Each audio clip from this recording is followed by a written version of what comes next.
ഇത് കണ്ടില്ലേ, ആകെ മൊത്തം പൊളിഞ്ഞു മോനെ. ഇങ്ങനെ ഇത് സത്യം പറഞ്ഞു കഴിഞ്ഞിട്ടുണ്ടെങ്കിൽ നരേന്ദ്രമോദി വന്നാൽ പോലും ഇത്തരം ഒരു ഇതുണ്ടാവും തോന്നല്ല. സന്തോഷം. അതേമാതിരിയാണ് ഞങ്ങളുടെ മുത്ത് ദിലീപേട്ടൻ.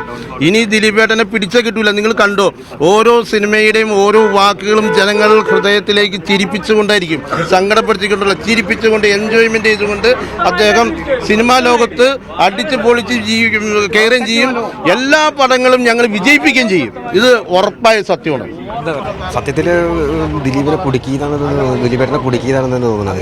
അതാണ് ഞങ്ങളുടെ വിശ്വാസം. അത് തന്നെയാണ് ഞങ്ങൾക്ക് വിശ്വാസം. ഞങ്ങളുടെ അതിനുവേണ്ടിയാണ് ഞങ്ങൾ മാലയിട്ട് ഞങ്ങൾ പ്രാർത്ഥിക്കുന്നതെല്ലാം അതിനുവേണ്ടി തന്നെ. ഞങ്ങളിപ്പോൾ മലയ്ക്ക് പോകാൻ 16-ാം തീയതി മലയ്ക്ക് പോകാൻ വേണ്ടി അതിനുവേണ്ടി ദിലീപിന് വേണ്ടി പ്രാർത്ഥിക്കാൻ വേണ്ടി എല്ലാവിധ ഇതും ദിലീപേട്ടന് കൊടുക്കണ്ട. അതുപോലെ ഞങ്ങൾക്ക് അതുപോലെ തന്നെ കുടുംബപരമായിട്ട് കുടുംബചിത്രങ്ങളായിട്ട് ഞങ്ങൾക്ക് സന്തോഷം തന്നുകൊണ്ടിരിക്കുന്നു.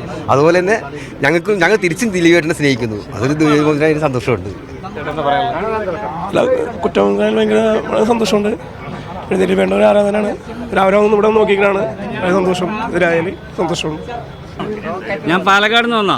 ഞങ്ങളുടെ അവിടെയാ ദിലീപേട്ടനെ കണ്ടപ്പോൾ തന്നെ ഇത് ഇഷ്ടമെന്ന് പറയുമ്പോൾ ഞാൻ അവിടുന്ന് ബസ് കയറി വന്നാ ഇന്ന് വിധി അറിയാൻ വേണ്ടി.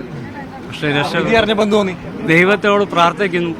സത്യമായിട്ടും രാമലീല എല്ലാ പടങ്ങളും ഞങ്ങളുടെ അവിടെ എടുത്തതാണ്. രാമലീല, മറ്റേ ശൃംഗാരവേലൻ, മര്യാദരാമൻ എല്ലാം ഞങ്ങളെ കോർഡിനേറ്റ് ചെയ്തു. എൻ്റെ പ്രജീഷാണ്. അപ്പോൾ വളരെ ഭംഗിയായിട്ട് തന്നെ തിരിച്ചു വരുന്നുള്ളത് 100% ഉറപ്പാണ്. 100% ഒരു മാറ്റമില്ല.